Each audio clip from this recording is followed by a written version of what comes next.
Hello student, welcome to Nirala study. तो प्यारे बच्चों, स्वागत है आपके परिवार निराला स्टडी पर। तो आइए हम लोग क्वेश्चन को देखते हैं। वन लाइनर ये क्वेश्चन है, यानी सीधा क्वेश्चन और सीधा आपको आंसर डायरेक्ट।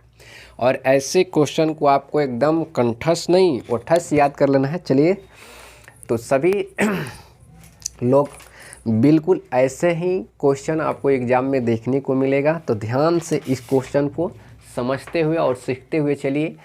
देखिए, पहला क्वेश्चन क्या कह रहा है। पहला क्वेश्चन यहाँ पर प्यारे बच्चों दिया है कि ओलियम का सूत्र है, यानी ओलियम का फार्मूला पूछा है। तो देखिए, आप लोग को लॉजिक भी बताते हैं और कैसे आपको चलना है, ताकि आप लोग को हमेशा के लिए याद रहे, ताकि आप लोग भूल ना पाए। तो देखिए, आप लोग को याद होगा कि सल्फ्यूरिक अम्ल का फार्मूला तो सभी लोग को याद होगा, H2SO4 होता है। सल्फ्यूरिक अम्लों का कोई भूलता नहीं है, H2SO4। अब इसी में आप क्या कीजिए, ध्यान दीजिए, SO3 को मिला दीजिए, SO3 को मिला दीजिए। तो मिलाना कैसे है, देखिए हाइड्रोजन ये दो गो है, इसमें तो है नहीं, तो 2 गो रख दीजिए। उसके बाद यहाँ पर एक S है, यहाँ पर एक S, तो कितना S हो गया, 2 गो S, तो यानी H2 हो गया। यहाँ पर 4 ऑक्सीजन, यहाँ पर कितना, 3 ऑक्सीजन, कितना हो गया, 7। तो यहाँ से आपका निकल कर आ गया क्या, ओलियम का फार्मूला। यानी ओलियम का फार्मूला जो है प्यारे बच्चों कितना हो गया, यानी आप कह सकते हैं कि H2S2O7, ये किसका हो गया, ओलियम का फार्मूला। ठीक है, बिल्कुल। अब देखिए आगे बढ़ते हैं हम लोग। 2 नंबर क्वेश्चन कह रहा है कि अभिक्रिया N2+H2, यह अभिक्रिया दोनों तरफ है, अमोनिया NH3। ठीक है, यहाँ पर ऊष्मा लिखा गया है, ठीक है, कैलोरी में। तो ताप बढ़ाने पर क्या होता है, तो अमोनिया का उत्पादन क्या हो जाता है प्यारे बच्चों, बढ़ जाता है। जैसे आप लोग को बताया गया होगा, लीस अतेलिये के सिद्धांत में हम पढ़ाए थे, आप लोग को याद होगा बिल्कुल सिंपल तरीके से। तो लीस अतेलिये के सिद्धांत में अगर ये टेम्परेचर इधर वाला बढ़ाइएगा तो उत्पादन इधर क्या होगा, बढ़ जाएगा। तो अमोनिया का उत्पादन यहाँ पर क्या होगा, बढ़ेगा, यानी NH3 यहाँ पर आंसर हो जाएगा। NH3 का उत्पादन बढ़ेगा, क्या होगा, बढ़ेगा। ठीक है ना, बिल्कुल दिख रहा है। तो अब आइए हम लोग देख लेते हैं, आ रहा है ना इधर भी, हाँ चलिए आ रहा है। यानी अमोनिया का उत्पादन क्या होगा, बढ़ेगा। इस तरह से आपको ध्यान रखना है, बढ़ेगा। ठीक है, अब देखिए यहाँ पर 3 नंबर क्वेश्चन क्या कह रहा है कि नल जल का फॉर्मूला। अब देखिए यहाँ पर एग्जामिनर भुलवाने के लिए आपको नल जल कहे, कल जल कहे, ठीक है, तो जल का फॉर्मूला वही होगा, यानी क्या होगा, H2O। यानी जल का फार्मूला कितना हो जाएगा, H2O। अगर यहाँ से अगर आपको जल का भार पूछ ले प्यारे बच्चों, तो ध्यान रखिएगा, इसका भार जो होता है 18 ग्राम मोल इन्वर्स होता है। कितना होता है, 18 ग्राम मोल इन्वर्स। और इसके बदले में आपको ये भी ध्यान रखना है, भारी जल का कभी कभी फार्मूला पूछ देगा तो क्या हो जाएगा, D2O। और इसका भार पूछेगा प्यारे बच्चों तो क्या हो जाएगा, यानी इसका भार पूछेगा तो आपका 20 ग्राम क्या हो जाएगा, मोल इन्वर्स, 20 ग्राम मोल इन्वर्स। क्लियर। अब चलिए हम लोग नेक्स्ट क्वेश्चन पर चलते हैं। देखिए, साधारण नमक का सूत्र पूछा है, साधारण नमक का। तो साधारण नमक यानी NaCl, यानी सोडियम क्लोराइड उसका रासायनिक नाम है। तो ये हो जाएगा यहाँ पर NaCl, क्या हो जाएगा, NaCl। ठीक है, नेक्स्ट क्वेश्चन कह रहा है कि टीन का संकेत, ऐसा भी क्वेश्चन पूछता है। ठीक है, इसलिए आपको ध्यान रखना है ऐसा क्वेश्चनों पर। ये सब क्वेश्चन आया हुआ क्वेश्चन है और ऐसा ही क्वेश्चन आपको आएगा। ठीक है, तो ऐसे क्वेश्चन को आप रिवीजन जितना हो सके अब कीजिए, क्योंकि टाइम नहीं है।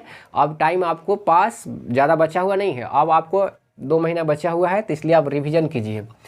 तो यहाँ पर देखिए, यहाँ पर टीन का पूछा है, तो टीन का हो जाएगा प्यारे बच्चों क्या, एसन, यानी एसन को ही टीन कहते हैं हम लोग। ठीक है, संकेत पूछा है, टीन का संकेत, तो क्या हो जाएगा, एसन। अब यहाँ पर देखिए, कार्बन का इलेक्ट्रॉनिक विन्यास पूछा है, कार्बन का इलेक्ट्रॉनिक विन्यास। तो कार्बन का इलेक्ट्रॉनिक विन्यास हो जाएगा 1s2 2s2 और 2p2। कार्बन की परमाणु संख्या कितना होता है, 6। कार्बन की परमाणु संख्या 6। तो आपको लिखना है अफबाउ सिद्धांत का जो चित्र आप लोग को बताया गया था उसी पर आपको लिख देना है। तो कार्बन का परमाणु संख्या जो होता है कितना होता है 6, तो 6 तक हम लोग लिख दिए। 1s2 2s2 2p2 कितना हो गया 2 2 4 2 6। तो ये बन गया आपका कार्बन का इलेक्ट्रॉनिक विन्यास।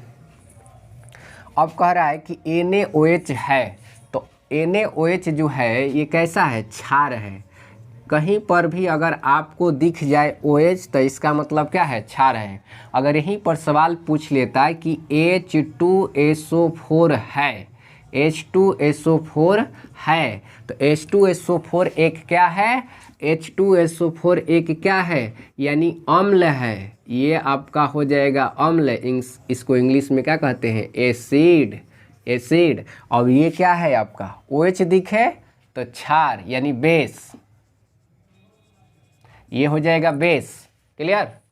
चलिए हम लोग आगे बढ़ जाते हैं। तो NaOH क्या है, क्षार है यानी बेस है। लेकिन अगर पूछ देता कि H2SO4 है एक, तो क्या है, अम्ल है। अब कह रहा है कि किसका अणु द्विध्रुव आघूर्ण शून्य है, यानी द्विध्रुव आघूर्ण किसका शून्य होगा।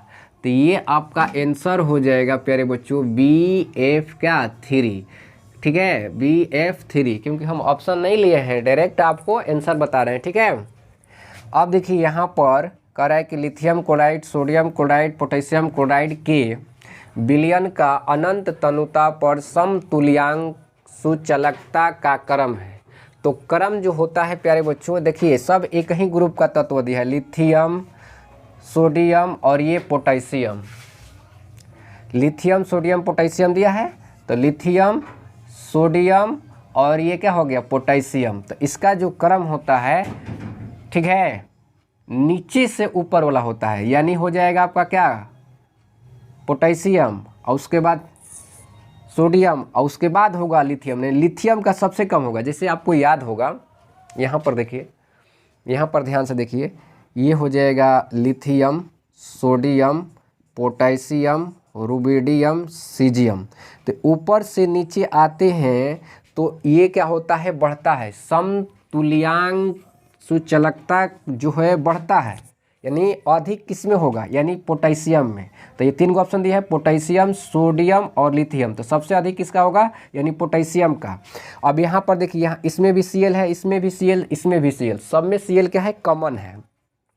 अब Cl आप लगा दीजिए, इसमें Cl लगाइए, इसमें भी Cl लगाइए, इसमें Cl लगाइए, तो ये आपका क्या हो जाएगा, क्रम हो जाएगा। तो ऐसा आपको जहाँ पर भी ऑप्शन मिले, या इसी को ऐसे भी लिख सकता है KCl, ठीक है, NaCl और लिथियम क्लोराइड। तो पहले कौन सा हो जाएगा, पोटेशियम, उसके बाद NaCl, उसके बाद लिथियम। तो इस तरह से आपको लिखा हुआ मिल सकता है। चलिए हम लोग नेक्स्ट क्वेश्चन पर चलते हैं। अब ये कह रहा है क्वेश्चन, बिस्मथ की सबसे अस्थायी ऑक्सीकरण अवस्था है। तो बिस्मथ की अस्थायी ऑक्सीकरण जो अवस्था है प्यारे बच्चों, ये होता है इसका प्लस कितना, 3। ये अस्थायी होता है +3। तो ये फटाफट से आप 1 से लेकर 10 तक क्वेश्चन कर लीजिए। अब चलिए हम लोग चलते हैं नेक्स्ट क्वेश्चन, यानी 11 नंबर क्वेश्चन पर। तब तक इसका आप लोग स्क्रीनशॉट ले सकते हैं, ठीक है।